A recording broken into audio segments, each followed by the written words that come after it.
Next, a problem that's becoming increasingly common, and one that, if it ends up affecting you and your home, really can have disastrous consequences. I'm talking about Japanese knotweed, words that send shivers through lenders, home buyers and sellers alike. This particular type of fast-growing plant can make it impossible to sell your home or borrow money against it. Jean Hale from Dudley is just one of the people whose plans have been ruined because of it. And what makes it worse is that there isn't even any of it growing on her property. Tough, destructive and extraordinarily hard to get rid of, this plant is spreading relentlessly in a way that's being likened to an invasion. And if it's growing in your garden or even just spotted nearby, the value of your property could plummet overnight. This is the dreaded Japanese knotweed.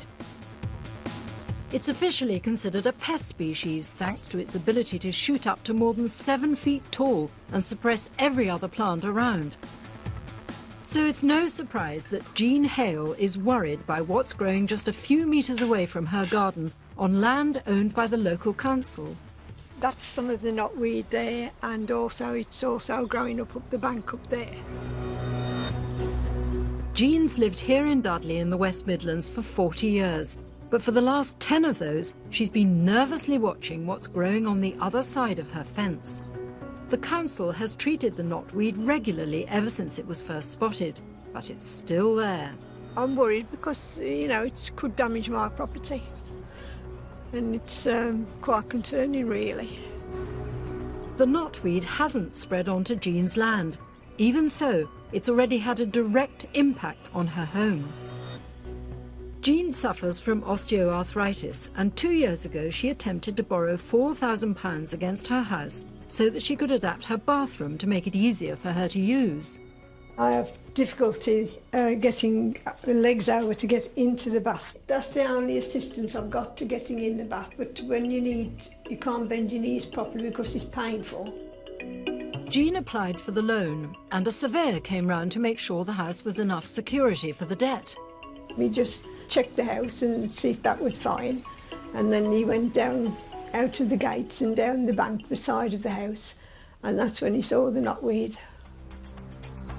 The surveyor told Jean that even though the nearest plant is a few metres away from the house and on council land rather than her own, the knotweed could still be a problem.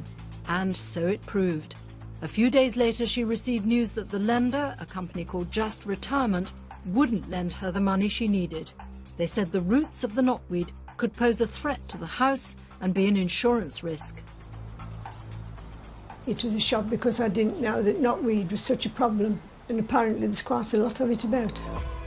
Jean wrote to Dudley Council to ask if there was anything they could do to help. After all, the knotweed was their responsibility. The council wrote back saying they'd been treating the knotweed since 2004, and the surveyor should have seen that it was dying. But Jean wonders if the council were fighting a losing battle. I've been treating it now 10 years and it's still there. It makes you feel powerless, and you just don't know where to go next. So as things stand, Jean's been unable to borrow money against her house because of something that's nothing to do with her. And she's worried that she'll end up with a bigger problem by the time she starts thinking of selling up.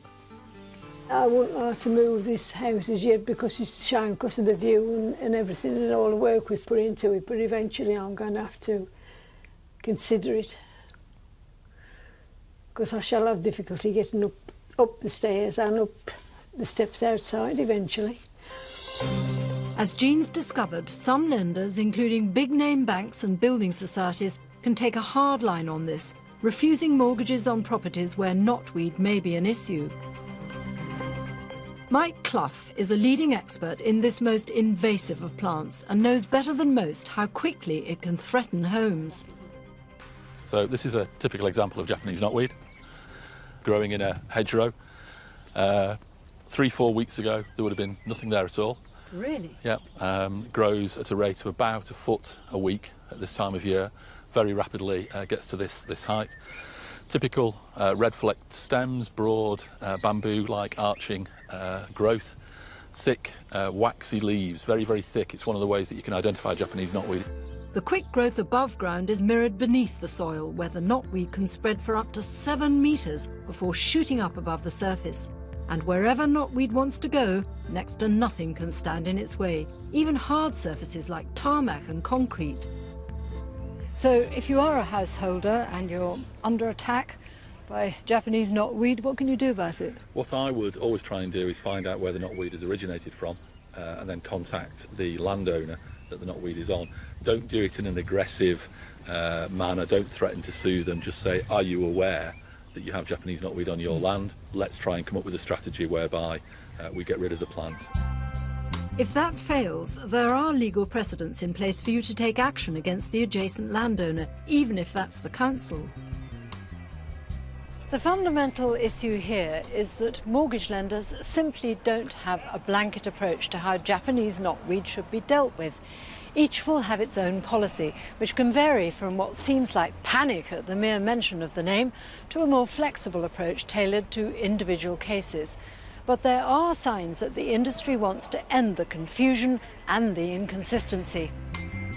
The Royal Institute of Chartered Surveyors worked with mortgage lenders to grade knotweed risk from 1, low risk, to 4, very high. Since then, some mortgage lenders have agreed to lend to homes with a risk level of 1 or 2, providing there was a weed management plan in place.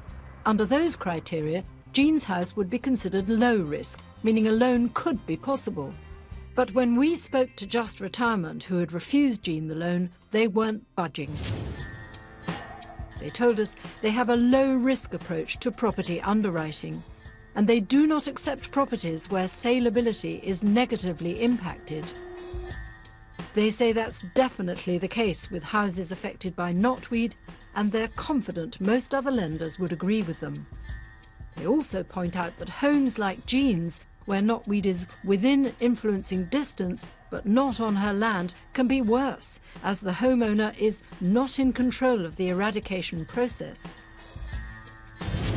So next we contacted Dudley Council, who in this case is in control of that process.